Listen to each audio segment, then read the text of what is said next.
तो अभी एक बहुत अच्छा विषय पर चर्चा करेंगे। हम अपने कमजोर संस्कारों का परिवर्तन कैसे करें। कमजोर संस्कारों का परिवर्तन, क्योंकि हर एक में कोई ना कोई कमजोरी है, कोई ना कोई संस्कार होता है। हमारा पुरुषार्थ है उस कमजोर संस्कार का परिवर्तन करना।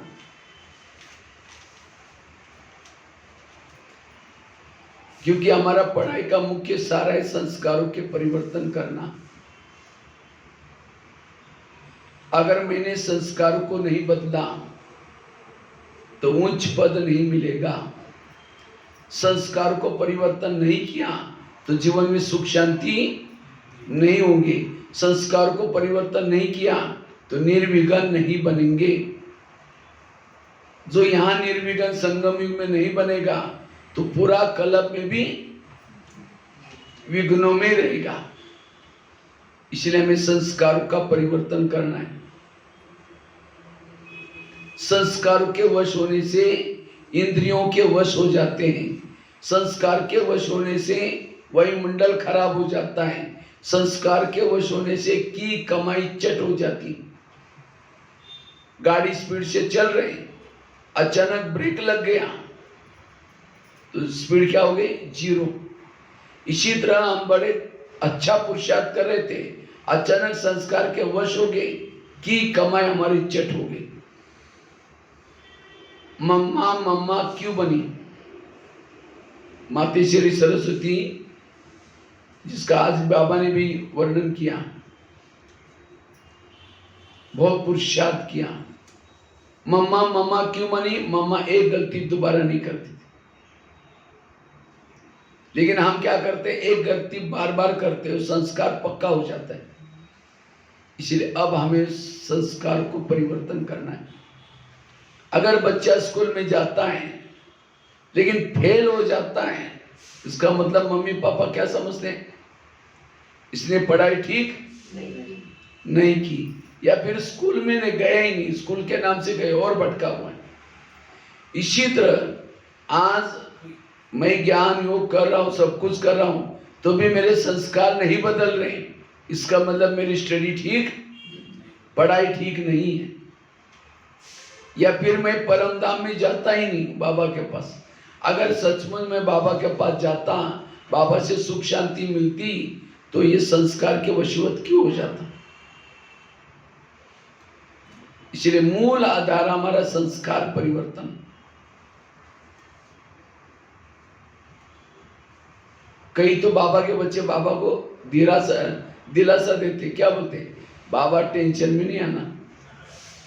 क्योंकि कभी कभी बच्चों की रूरवान क्या करता है, बाबा ओपनली बता देता है बच्चे क्या क्या बोलते हैं। कहते हैं बाबा आप टेंशन में नहीं आना, जब विनाश चालू हो जाएगा हमारे संस्कार अपने बुराइयां खत्म हो जाएगी, क्योंकि हमको विनाश देकर के वैराग आएगा। बाबा कहते नहीं बच्चे, बहुत काल का अभ्यास चाहिए। विनाश काल में संस्कार और ही तीव्र रूप धारण करेंगे, और भी माया फुल फोर्स से आएगी, क्योंकि अंतिम समय आत्मा शरीर छोड़ेगी। परम धाम का गेट तो बंद है, तो आत्मा कहां जाएगी? वायुमंडल में भटकेगी। समझो आत्मा जो वायुमंडल में भटक रहे हैं, उनको कोई विकार का ख्याल हुआ, काम विकार का ख्याल हुआ, अब कहां जाएंगे? उनको तो शरीर है ही नहीं। तो जिनके शरीर है और जिन आत्माओं के अंदर काम विकार के अंश है, उसी में प्रवेश करेगी और उसी में प्रवेश करके अपना काम करेगी। तो वो दूसरी आत्मा में प्रवेश करके क्यों प्रवेश किया? क्योंकि उसके अंदर काम विकार के अंश थे, और फिर फुल फोर्स करेगी। उसकी आंखों में कंट्रोल नहीं होगा। जैसे भूत प्रवेश करता है ना, तो उस व्यक्ति का कंट्रोल, भूत का कंट्रोल, तो वो आत्मा विकारी आत्मा अनकंट्रोल करेगी और आपके आंखों के द्वारा, आपके कर्म इंद्रिय द्वारा गलत कर्म करेगी और चली जाएगी। पश्चाताप किसको होगा? किसको होगा? जिसका शरीर है उसको पश्चाताप होगा। ये आगे चल करके पाठ बहुत चलने वाला है। इसीलिए बाबा कहते हैं अपने अंदर के जो विकारों के अंश के वंश है उसको भी खत्म करो। ज्वाला स्वरूप योग के द्वारा अंश के वंश को भी खत्म करो, अन्यथा फेल हो जाएंगे। इसलिए बाबा कहते बहुत समय का अभ्यास चाहिए ताकि वो आत्मा आपके अंदर प्रवेश ना करे। एक एक आत्मा में 10-10 आत्माएं प्रवेश करेगी, कितना विकारों का फोर्स बढ़ेगा। बाबा कहते हैं बूढ़े बूढ़े भी हो गए, उनको भी विकारों के ख्याल आता है क्योंकि आत्माएं प्रवेश किए। क्योंकि माया अंत में अपना मरने मरते फोर्स बढ़ाएगी। इसलिए संस्कार परिवर्तन करना जरूरी है।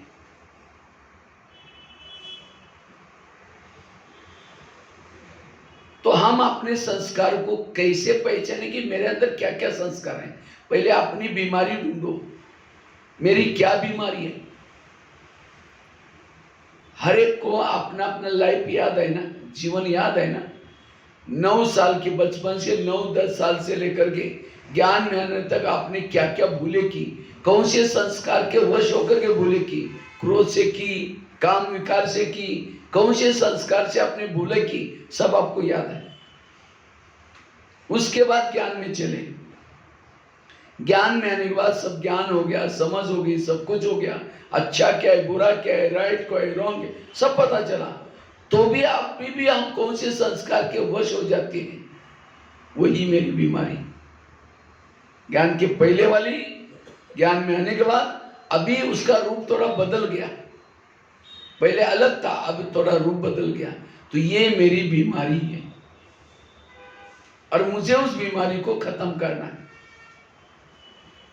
मुझे और ज्ञान की जरूरत नहीं, जो मेरी बीमारी है मुझे उसको खत्म करना है। जिसे भीष्म के सामने शकंडी आता था, शकंडी कौन है, कौन था, रामायण महाभारत देखा है। ये शकंडी कौन था जो एक दिन रथ पर बैठ करके आया था सामने, कृष्ण के बजाय शकंडी आया, अर्जुन और शकंडी। और इतना बड़ा महारथी, उसका कोई हथियार ही काम नहीं किया, बंद। और तब जाकर के इतने तीर चलाए अर्जुन ने, शय पर लिटाए। शकंडी कौन था, कई जन्म पहले अंबा और अंबाली को उठा कर लेके आए थे। किसी के साथ शादी करने के लिए अंबा और अंबाली का, उसमें से एक के साथ शादी की, एक को तो छोड़ दिया। वो तो किसी के साथ शादी करने वाली थी, अब वो थोड़ी स्वीकार करेगा। तब उसने संकल्प लिया कितना भी जन्म लेना पड़ेगा, मैं इसका बदला जरूर लेंगे। और वो जन्म लेते लेते शकंडी के रूप में आया था। इसी तरह ये हमारे अंदर ये कमजोरी हमें क्यों आती है, क्योंकि जन्म जन्मांतर जब हम तनाव में आए, टेंशन में आए, कोई सुख कहीं से नहीं मिला, अकेले हो गए, हमने उस संस्कार को यूज किया। हमने उस क्षणिक सुख के लिए संस्कार को यूज किया और अब हम ज्ञान में आए, पता चला ये रॉन्ग है बिल्कुल, अभी हमको देवता बनना है, हम उस संस्कार को छोड़ रहे हैं। वो संस्कार कहता है मुझे क्यों छोड़ेगा, तुमने जन्म जन्मांतर से यूज किया। और वो संस्कार कमजोरी के रूप में आता है और आपको हराने की कोशिश करता है। ये शकंडी। तो मेरा शकंडी संस्कार क्या है, कौन सा संस्कार आने से मेरा ज्ञान योग कितना भी हो सारा बाजी में हो जाता है और मैं संस्कार के वश हो जाता हूं, ना चाहते हुए भी वश हो जाता हूं। ये मेरी कमजोरी। जिसे राम और रावण का युद्ध चलता है, राम रावण का एक सिर काटता है, सिर तो कट जाता है, दोबारा जुड़ जाता है, फिर काट देता है, दोबारा जुड़ जाता है। राम परेशान हो गए। विभीषण आया, राम के कान में 2-4 बातें सुनाई, ये ऐसा नहीं मरेगा, नाभि में तेल लगाओ। और जब नाभि में तेल लगा रावण क्या हो गया, मर गया।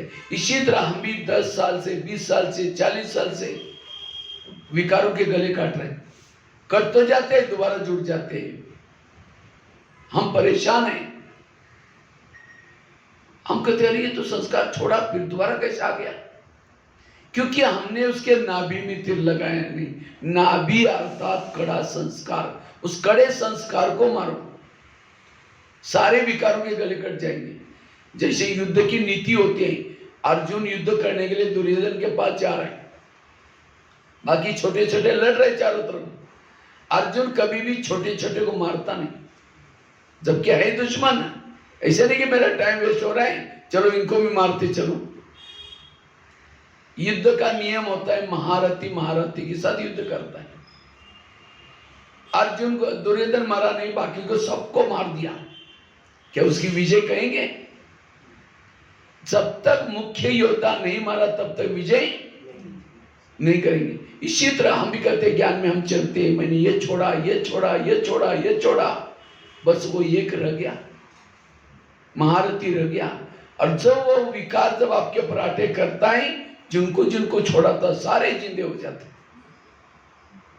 फिर हम कहते ये क्या हो गया, मैंने संस्कार को तो छोड़ा था, सारे जिंदे कैसे हो गए? क्योंकि आपने मुख्य संस्कार को नहीं मारा था। इसलिए उस कमजोरी के संस्कार को ढूंढो, उसको मारो, क्योंकि सारे संस्कार उसके साथ जुड़े हैं। अगर मुख्य दुर्योधन मर गया, बाकी सेना अपने आप भाग जाएगी, या एक तो शरण में आएगी। इसलिए कुछ कड़े संस्कार के ऊपर मेहनत करो। छोटे छोटे संस्कार ये छोड़ा कोई बहादुरी नहीं है, ये बहादुरी नहीं है। इसलिए संस्कार का परिवर्तन, तो उस कमजोरी को हम परिवर्तन कैसे करें, कैसे ढूंढना है, वो भी मैंने बताया। अब उस संस्कार को खत्म कैसे करें, उसके लिए 5-6 युक्तियां सुनाता हूं।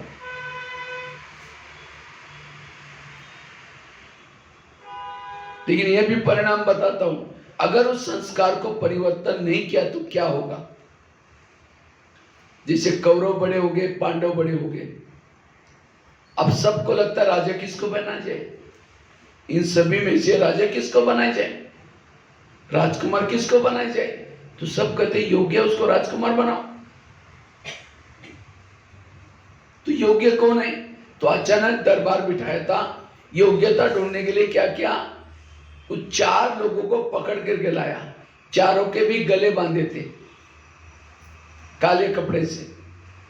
तो सबसे पहले प्रश्न पूछा दुर्योधन को, अगर तुम राजकुमार बनोगे, तुम्हारे सामने ऐसी केस आएगी, तुम क्या सजा दोगे? इन चारों ने मिलकर के एक व्यक्ति का मर्डर किया।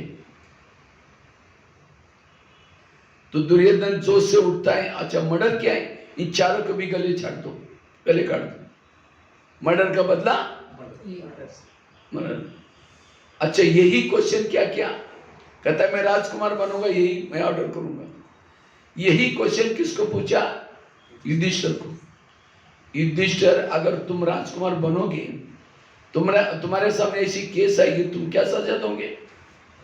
तो युधिष्ठिर गंभीर हो गया, कहते हैं इनके मैं कुल जानना चाहता हूं, वर्ण जानना चाहता हूं। तो शकुनी मामा उठ करके कहता है इससे क्या मतलब है, मेरे भांजे ने जो बोला वो। तो सब कहते कुछ मतलब है, तब तो पूछा होगा। तो कहा कि एक शूद्र वर्ण का है,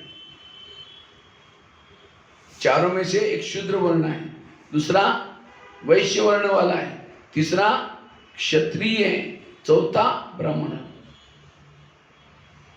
युधिष्ठिर और गंभीर हो गया, कहते हैं इसमें से जो क्षुद्र है उसको 2 साल की सजा दो। ये भी मर्डर करने में शामिल था। इसमें जो वैश्य है उसको 4 साल की सजा दो। शूद्र को कितने? 2, वैश्य को 4। और कहा कि इसमें जो क्षत्रिय है उसको 6 साल की सजा दो। ये भी मर्डर करने में शामिल था। और कहा इसमें जो ब्राह्मण है इसको 5 साल, 8 साल। कहा कि इसको क्या सजा देने मैं नहीं कहूंगा, या आचार्य द्रोण बैठे वो बताएंगे।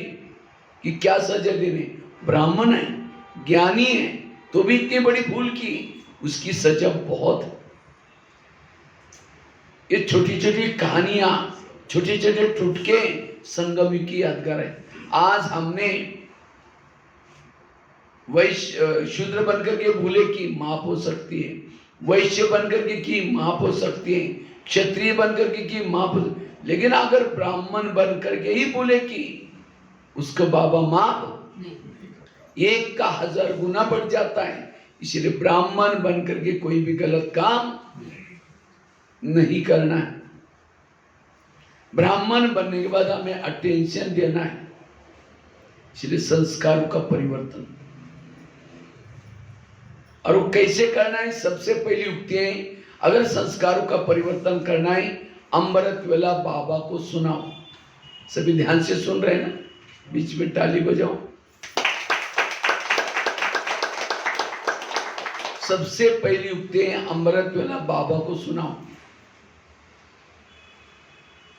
जैसे हॉस्पिटल्स होते हैं, बड़े बड़े हॉस्पिटल, और हॉस्पिटल में अलग प्रकार के वार्ड होते हैं, 1 वार्ड 2 वार्ड, बहुत बड़ा हॉस्पिटल होता है, कई वार्ड होते हैं, और हर वार्ड में डॉक्टर का जाने का टाइम अलग अलग होता है। हर पेशेंट को पता चलता है डॉक्टर इतना बजे आने वाला है। जब डॉक्टर चक्कर लगाता है, पेशेंट क्या करता है? उठ करके बैठता है और अपनी बीमारी सुनाता है। अब डॉक्टर आया है, उस समय पेशेंट सोया पड़ा हुआ, उठाने की कोशिश करेगा, नहीं उठा तो चला जाएगा, उसको क्या लेना देना। फिर उसी पेशेंट को कहाँ लेकर जाना पड़ेगा? ऑफिस में, फी अलग, अब चलने की भी तकलीफ हो जाएगी उसको।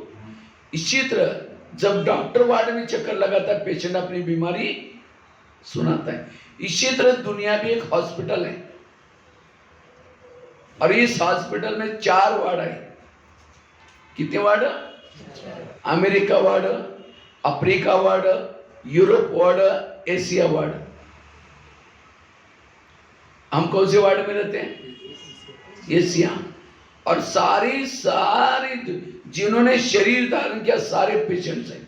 किसको काम की बीमारी लगी है, किसको क्रोध की, किसको लोभ की, हर व्यक्ति पेशेंट है। और सर्जन केवल एक बाबा। तो ये सर्जन हर वार्ड में चक्कर लगाता है अलग अलग टाइम पर। तो जब हमें इस दुनिया में बाबा आता है सवेरे, तो उठ करके बैठना है। अब पेशेंट उठा है, उठ करके ऐसा कर, इलाज नहीं होगा। इसलिए हमें भी उठ करके आंखें खोल करके, अब कोई डॉक्टर चक्कर लगा और पेशेंट आंखों की तरफ देख रहे, वो पूछ रहा है क्या हुआ, तो भी इलाज नहीं होगा। इसलिए पेशेंट को जब डॉक्टर आता है तो पेशेंट क्या कहता है? डॉक्टर जी मैंने कहीं दवा खाया, ये खाया, वो खाया, तो भी उल्टी हुआ, ऐसा। अच्छा और क्या हुआ निकालता है, और जा करके ऑफिस में जा करके क्या करता है, कोई नर्स और कंपाउंडर के पास फलाने वार्ड में पेशेंट है, उसको दवाई दे दो बोल देता। इसी तरह हमें भी क्या करना है, अमृत वाला उठ करके, बाबा मैंने अमृत वाला उठा, मुरली भी सुनी, शुद्ध भोजन भी खाया, तो भी इस विकार के संकल्प चले, मेरे साथ ऐसा हुआ, मुझे कोई गुस्सा आया, जो भी कोई प्रॉब्लम है, बाबा को अमृत वाला सुना। तो बाबा भी क्या करेगा, कोई ना कोई मधुवन से कंपाउंडर को भेज देगा, या फिर कोई ना कोई सेंटर से नर्स से भेज देगा, क्या मुरली के द्वारा, टचिंग के द्वारा दवाई मिलेगी।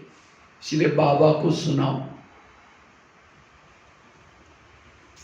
एक भाई ने मुझे कहा, मैं जब ये बता रहा था, कहता भाई साहब बाबा तो भगवान है, बाबा को बताने की क्या जरूरत है, पता है कि आज ये पेशेंट इस विकार के वश हो गया है, तो साहब अपने आप दवा क्यों नहीं देता, पता नहीं क्या जरूरत है। डॉक्टर ने बीमारी की सारी स्टडी की है, डॉक्टर को सारी बीमारी सब पता है, लेकिन जब डॉक्टर वार्ड में आता है, पेशेंट पूछता है, डॉक्टर पूछता है आपको क्या हुआ, उस समय पेशेंट तो नहीं बोलता आपको पता नहीं मेरे को क्या हुआ, देखो और चेक करो, बोलता है। डॉक्टर को बोलना पड़ता है। अगर एक दिन आप जाओ हॉस्पिटल में, आपको बुखार नहीं, कुछ नहीं, क्योंकि डॉक्टर मुझे बहुत बुखार है, ठीक है दवा लिख करके दे दे, खा लो। इसलिए एक मुरली में भी कई बार आता है, बाबा बच्चे सर्जन को अपनी बीमारी सच सच सुनाओ। सर्जन से बीमारी कभी छिपाओ नहीं, इसलिए बाबा को सुनाओ। ये युक्ति। अच्छा, वो पेशेंट को कोई प्रॉब्लम नहीं तो भी चुप नहीं बैठता, कहता डॉक्टर जी धन्यवाद आपका, आज एकदम ठीक हूं, मैंने कहा कि कोई दर्द नहीं, कोई डॉक्टर को लगेगा वाह मेरा पेशेंट एकदम ठीक है। या अमृत वाला बाबा का। दूसरी युक्ति है मुरलियों की स्टडी करो। मुरलियों की स्टडी करने से वो संस्कार के विकारों के हमें आइडिया मिलेगी, वो बीमारी खत्म हो जाएगी। एक सीढ़ी का चित्र देखा है सभी ने? सीढ़ी के चित्र में लास्ट में एक भिखारी बैठा है, सोया है, और भिखारी के सिराने में क्या है? क्या है? गीता का शास्त्र रखा हुआ है, और भिखारी के हाथ में क्या है? कटोरा है। और हम क्या समझते हैं किसका चित्र है? ब्राह्मणों का चित्र है। ब्राह्मणों का नहीं चित्र, या अपना भारतवासी का चित्र नहीं, यह हमारा ब्राह्मणों का चित्र है। क्योंकि असली गीता किसके पास है? हमारे पास है, लेकिन कहाँ रखी है उसको? और भी क्या करते हैं? बाबा मेरा योग नहीं लगता, शक्ति दो, शांति दो, ये दो, भिखारी बन करके मांग रहे। इतना बड़ा गीता का शास्त्र मुरली हमारे पास है, इसलिए उसकी स्टडी की कमी है। आप मधुबन में जाकर के, मधुबन में जो बाबा मिलन में जाएंगे, हर एक भाई बहने एक एक बाबा की अव्यक्त वाणी की खरीद करके लाओ, एक एक लाना है। या फिर क्या करो, मुझे लगता है हर अव्यक्त वाणी की कीमत 15 या 20 रुपए 25 रुपए होती, ज्यादा नहीं है। हर एक ने सभी मिल करके 25-25 रुपए इकट्ठे करो, और 69 से लेकर के 2017 तक सारी मुरलियां लेके आओ, उसकी एक लाइब्रेरी बनाओ है, लेकिन सिरा नहीं रखी है, लेकिन सिरा नहीं रखी।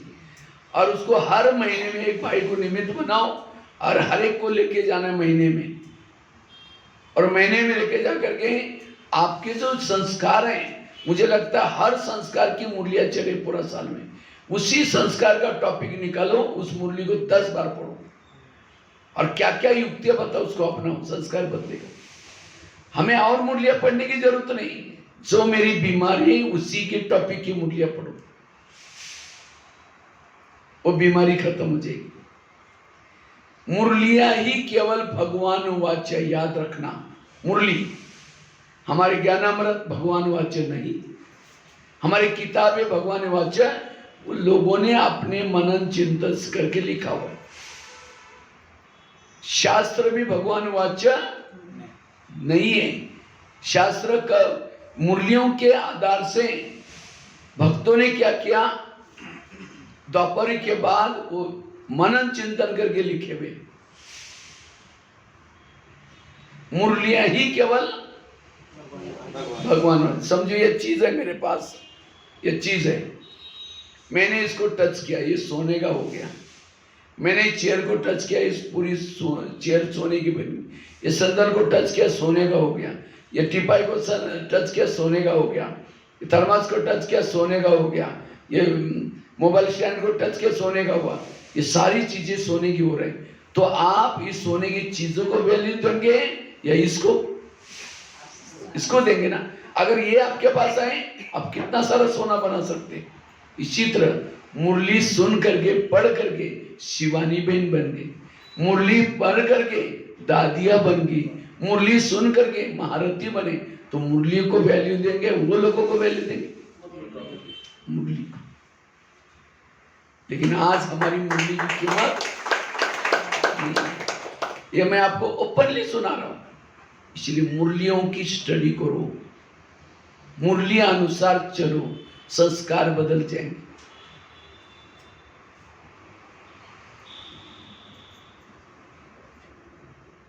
हम जो सुना रहे हैं वो डायरेक्ट ये नहीं, लेकिन जो बाबा जो सुनाता है उसको अपना अप्लाई करो, उसका जिम्मेवार बाबा है। किसी की क्लासेस सुन करके उस प्रमाण चलेंगे, उसका जिम्मेवार बाबा असकई क्या क्या क्या क्या क्या सुनाते रहते हैं, वो भी डायरेक्ट श्रीमत में कई मिक्सर में होता है। इसलिए मुरलियों की स्टडी करना जरूरी। तीसरी बात है, अगर संस्कार को परिवर्तन करना है, संस्कार का भोजन नहीं दो, संस्कार का भोजन नहीं दो। समझो कोई बुजुर्ग व्यक्ति है, बड़ा क्रोधी है, सबकी पिटाई करता है, लेकिन है बुजुर्ग, उठ नहीं सकता। अगर ऐसे बुजुर्ग व्यक्ति को रबड़ी खिलाओ, मलाई खिलाओ, मालपानी खिलाओ, तो और उठ करके पिटाई करे। अगर उसको खाना सिंपल दो, उठ नहीं सकेगा, तो वहां से आकर के चिल्लाएगा, मैं आकर के मारूंगा, नहीं ये करूंगा। हमको पता है उठने वाला है तो मारेगा कहाँ। इसी तरह हमारे अंदर के विकार के संस्कार एक्टिविटी में कब आते हैं, उसको भोजन मिल जाता है। मैं और उसको ओपनली सुनाता हूं। समझो किसी के अंदर का काम विकार का संस्कार है, ऐसी आत्मा मोबाइल में गलत साइड देख रहे हैं, फिल्में देख रहे हैं, नॉवेल्स पढ़ रहे हैं, फैशन कर रहे हैं, तो संस्कार को क्या दे रहे, वो भोजन दे रहे हैं, और उसी से वो संस्कार एक्टिविटी में आता है। बाबा कहता है माया कागज का शेर है, लेकिन वो कागज का शेर जिंदा कब होता है, जब उसको भोजन मिल जाता है। इसलिए जिन बातों को देखने से मेरे संस्कार जागृत होते हैं, उन बातों से वैराग करना, तब संस्कार परिवर्तन होगा। इसलिए बाबा ने कितने कायदे कानून बनाया। बाबा कहते बच्चे फिल्म नहीं देखो, नॉवेल्स नहीं पढ़ो, फैशन नहीं करो। ये सब नियम किसी ने, ताकि उस संस्कार को भोजन न मिले और संस्कार कमजोर होकर खत्म हो जाए। माया तो कहती है अच्छा तुम्हारे बाबा ने तो बड़ा नियम बनाया, कोई बात नहीं, तुमको थिएटर में आने की शर्म आती है क्योंकि बैज पहन के आओगे तो लोग तो चिढ़ाएंगे, कोई बात नहीं, मैं खुद ही तुम्हारे जेब में आती हूँ। आजकल हर एक का जेब क्या बना हुआ है, सिनेमा थिएटर बना हुआ। थोड़ा सा अगर मोबाइल के द्वारा उसको हवा पानी मिला, संस्कार जागृत हो जाएंगे। इसलिए संस्कार का भोजन नहीं देना, सावधानी से रहना। चौथी युक्ति है, अगर संस्कार को परिवर्तन करना है, उसके लिए निमित्त आत्माओं को भी सुना सकते हैं। जो महारथी आत्माएं, निमित्त आत्माएं, आप उनको भी अपनी कमजोरी सुनाओ। बहन जी या भाई जी, मेरे अंदर ये संस्कार है, हम उसको कैसे बदलें। कई को क्या लगता है, अगर निमित्तों को बताएंगे तो हमें उस भावना से देखना शुरू करेंगे। इसलिए अगर कोई बहनें पूछती भी हैं कैसे हो भाई, हाँ भाई जी बहुत अच्छे, विकारों के वश हो रहे, संस्कार के वश हो रहे, तो भी क्या बोलता है, बहुत अच्छा। छिपाते छिपाते एक दिन खुद ही छिप जाएंगे, ओम शांति हो जाएंगे। फिर कई कहते अरे माता बड़ी अच्छी थी, क्या हुआ, कई दिन से वो संस्कार आ रहा था लेकिन उसने किसी को नहीं बताया, इसलिए खत्म हो गया। आज किसी को फोड़ा होता है तो क्या छिपा के घूमते हैं, हाँ? सबको कहेंगे मुझे यहाँ फोड़ा हुआ, कोई कहेगा तेल लगाओ, सरसों का तेल, कोई कहेगा पान को तेल लगा करके बांधो, कोई कहेगा उसको ये लगाओ।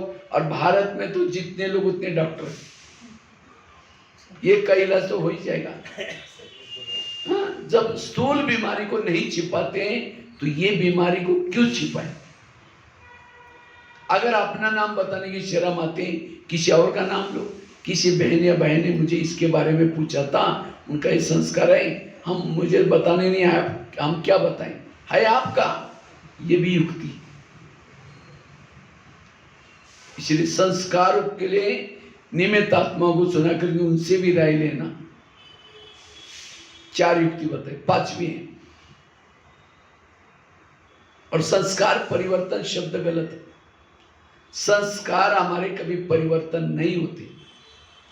अब समझो चूहे नहीं है, बिल्ली नहीं है सामने, तो चूहे बिल से क्या हो गए, बाहर आ गए। जैसी बिल्ली आई सुबह अंदर भागे। खत्म हो गए वो? खत्म नहीं हुए, अंदर गए। जैसे बिल्ली गई फिर बाहर। इसी तरह जिस समय हमारी अवस्था अच्छी है, अमृतला अच्छी है, मुरली सुनी, उस समय संस्कार दब गए और हमें लगता है मेरा संस्कार अब खत्म नहीं हुए, दबे। एक दिन थोड़ा अमृतला मिस किया, कोई प्रॉब्लम किया, वो संस्कार। तो ऐसा पुरुषार्थ करो जो संस्कार दबे रहे, बाहर ना आए। क्या करने से मेरे संस्कार दबे रहते हैं? सतयुग में भी हमारे अंदर काम क्रोध के संस्कार होते हैं, लेकिन दबे हुए रहते हैं। इससे पहले का बड़ा सा काला सा एक ये आता था, ग्रामोफोन वाला रिकॉर्ड। पहले ये मोबाइल, ये वो कैसेट भी नहीं था, उससे बहुत पूर्व जमाना। एक बड़ा सा ये होता था और सुई रहती थी, जहां जिस ट्रैक के ऊपर सुई रखेंगे वही गीत बजता था। इसी तरह समय की सुई जिस जगह पर रहती है वही संस्कार बजना शुरू करते हैं। अभी हमारी सुई कहाँ है? संगम युग पर है, इसलिए संगम युग के हमारे संस्कार है। कभी कभी हमारी सुई क्या होते हैं? संकल्प स्मृति की सुई, देहाभिमान में जाएंगे तो पुराने संस्कार जागृत होना शुरू हो जाते हैं। इसलिए संस्कार दबे हुए, वो संस्कार ना आए, मर्ज रहे, उसके लिए पांचवी युक्ति है, बिजी रहो। जितना बिजी रहेंगे वो संस्कार दब जाएंगे। जैसे आपके पास पड़ोसनी कब आते हैं? जब आप फ्री है, फिर आएगी, बातें करना शुरू करेगी। अगर आप बिजी है तो आवाज लगा के जाएगी, फिर आएगी, फिर आवाज लगाएगी, फिर। और अचानक मेरे कमाल है, मैं 6 बार आई, पता नहीं तुमको आवाज भी लगाए, कुछ बोला ही नहीं, शुरू करेगी। इसी तरह माया भी हमारी मासी है, पड़ोसनी है। जब आप फ्री है आपके पास आती है, वो संस्कार फ्री होने। इसलिए हमेशा बिजी रहो। घर में फ्री है, सेंटर पर रहो, झाड़ू पोछा करो, बाबा का कमरा है उसमें तपस्या करो, हमेशा बिजी रहो। जैसे आज बाबा ने अव्यक्त इशारे में कहा, अपनी दिनचर्या सेट करो, मन की भी दिनचर्या सेट करो, तन की भी दिनचर्या। और जितना बिजी रहेंगे वो संस्कार दब जाएगा। हमें कितने सारे काम हैं, बाबा का संदेश देना है औरों को, गली वालों तक भी हम नहीं पहुंचे। जैसे हम लोग क्या करते हैं, मधुबन में थोड़ा सा मौका मिला, बाहर जाकर सेवा करके आते हैं, खाली कहते हैं खाली मन शैतान का घर। इसलिए बिजी रहो। लेकिन ये कोई डायरेक्ट युक्ति नहीं है। फिर भी अब दुश्मनों से कब तक छिपते रहोगे? एक दिन आएगा, रेंज में तो मिल जाएंगे, मार देगा। फिर भी युक्ति अच्छी है। छठी युक्ति है, अगर संस्कार को परिवर्तन करना है, मर्ज करना है, उसके लिए आत्माभिमानी स्थिति की तपस्या साधना। जितना आत्माभिमानी स्थिति में रहेंगे, अशरीरी स्थिति में रहेंगे, हमें असली सुख मिलेगा, अतीन्द्रिय सुख मिलेगा। और जिस आत्मा को अतीन्द्रिय सुख मिलता है, जैसे कोई जिलेबी खाता है, उसको मुरमुरा दो,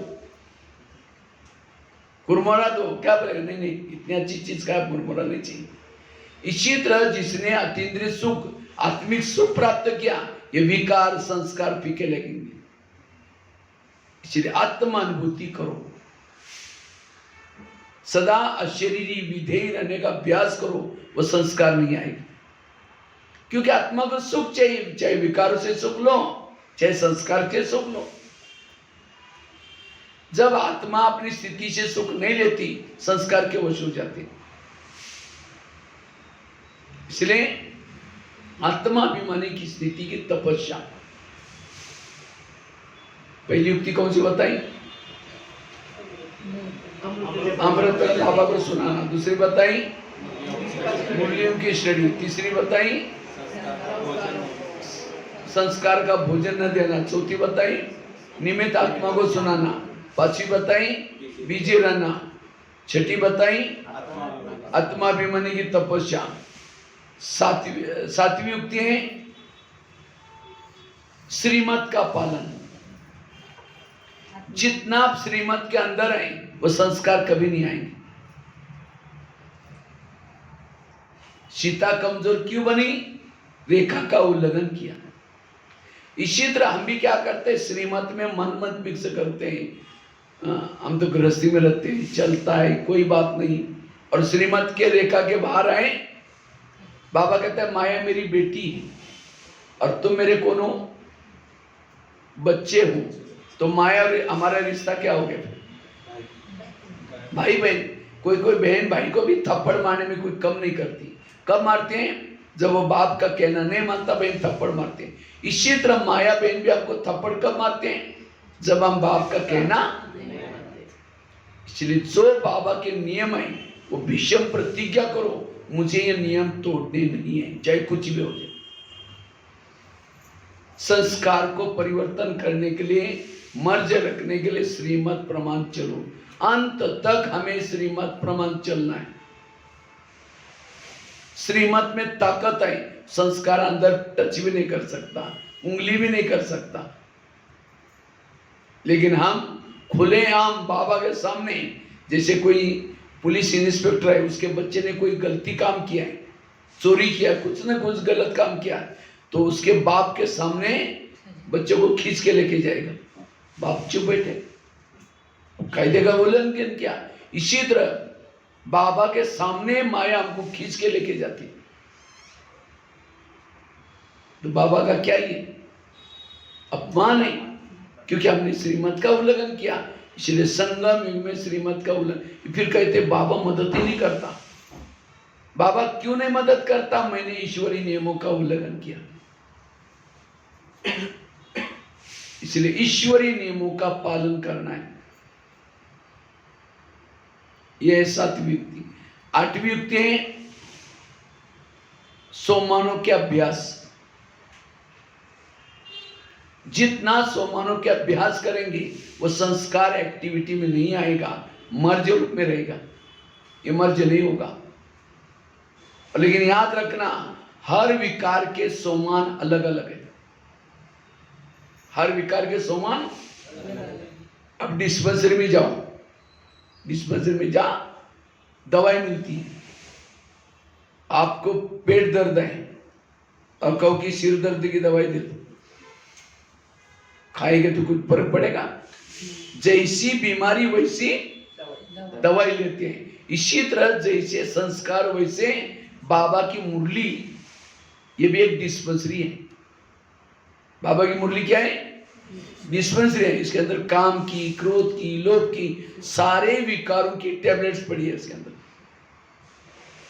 तो आपको वही टैबलेट कैच करना है जो मेरी बीमारी है। ये है मुरली सुनने का तरीका। और ये कौन कैच कर सकता है? जो क्लास के पहले आधा घंटा योग करता है, उसको ही मेरी दवाई क्या बाबा दे रहे वो कैच होगा, अन्यथा नहीं कैच होगा। इसलिए क्लास के पहले हर एक को आधा घंटा योग करना है।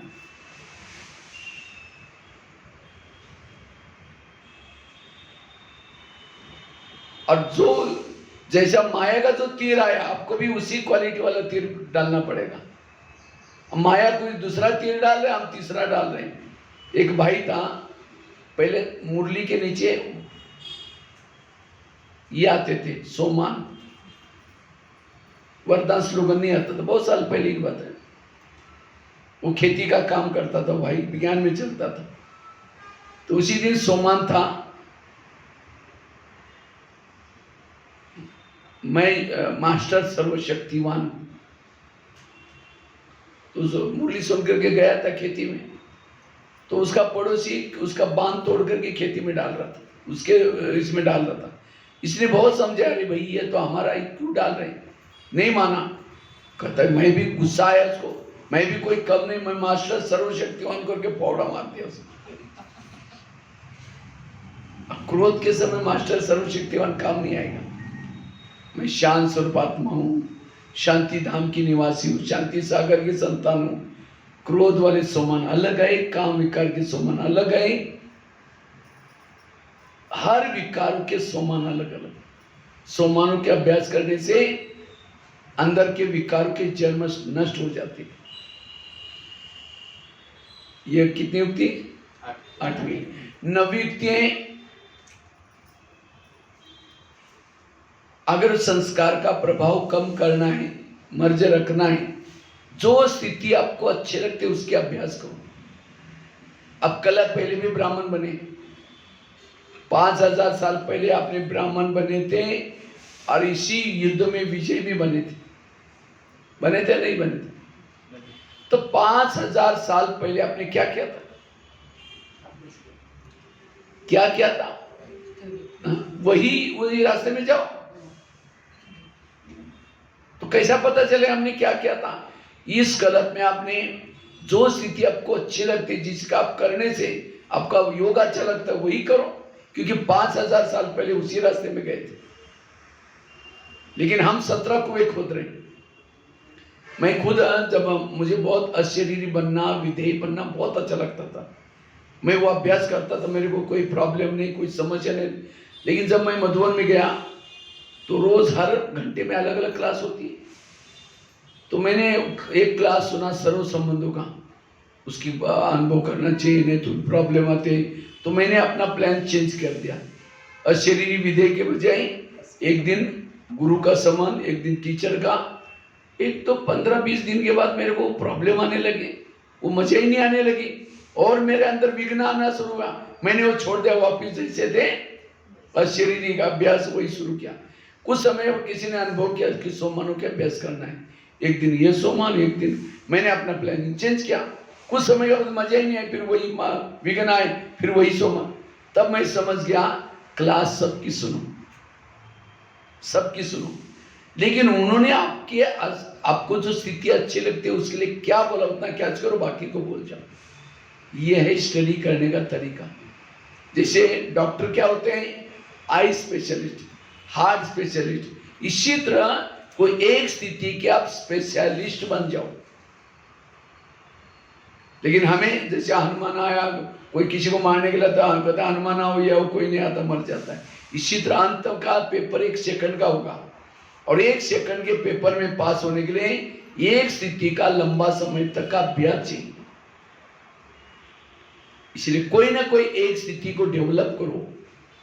हमारा 2 लक्ष्य है, कमजोरी को खत्म करना और दूसरा जो स्थिति अच्छी लगती है उसको डेवलप करना। किसी को कुछ क्वेश्चन पूछना है, क्या पूछो? जो स्थिति अच्छी लगती है उसके बारे में पूछो, उसको और डेवलप करते रहो, वो उतना कमजोरी डाउन होती जाएगी। वो कमजोरी कब आते हैं? जो स्थिति अच्छी लगती है उसको आप डोंट केयर करते हैं, उसमें नवीनता नहीं लाते, तब वो कमजोरी आ जाती है। तो कमजोरी को परिवर्तन करने का आधार जो स्थिति अच्छी लगती है उसको डेवलप करना। ये 9वीं युक्ति। लास्ट की एक युक्ति सुना करके पूरा करते हैं। अगर उस कमजोर संस्कार को परिवर्तन करना है, उसके लिए ज्वाला स्वरूप योग चाहिए। ज्वाला स्वरूप योग, भुना हुआ बीज कभी उगता नहीं है। इसी तरह जितना ज्वाला स्वरूप योग में रहेंगे उतना हमारे आत्मा के अंदर जो विकारों के जन्मस्थल हैं वो नष्ट होते जाएंगे। इसलिए ज्वाला स्वरूप योग चाहिए।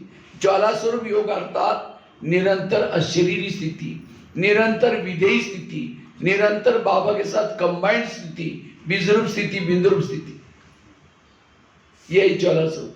जैसे चूल्हे में लकड़ियां डाली है, लकड़ा चूल्हा बुझा हुआ है, अब क्या करेंगे? दोबारा उस चूल्हे को भड़काने के लिए उसके अंदर की लकड़ियों को हिलाओ तो चूल्हा क्या हो जाएगा? फिर जल जाएगा। इसी तरह हमारे बुद्धि रूपी चूल्हे में बाबा ने कितनी लकड़ियां डाली है, लेकिन हम उसको हिलाते नहीं है, उसका मनन चिंतन नहीं करते, इसलिए ज्वाला स्वरूप स्थिति नहीं रहती। घी डालने से भी आग क्या होते हैं? तो कौन सा घी? पवित्रता चाहिए हमारे अंदर। जितनी पवित्रता उतना ज्वाला स्वरूप स्थिति। इसलिए बाबा कहते हैं योग हमें रोज बैठ करके 3-4 घंटा योग करना है। अमृत वाला 1 घंटा, क्लास के पहले आधा घंटा, रात को सोने से पहले ट्रैफिक कंट्रोल। जितना ज्वाला स्वरूप योग स्थिति में रहेंगे संस्कार परिवर्तन होगा, मर्ज हो जाएगा। तो ये है 10 युक्तियां। पहली कौन सी बताई, दोबारा एक बार रिपीट कर। अमृतुल्ला बाबा को सुनाना। दूसरी मूल्यों की स्टडी। तीसरी संस्कार का भोजन न देना। चौथी निमित्त आत्मा को बताना। पांचवी बिजी रहना।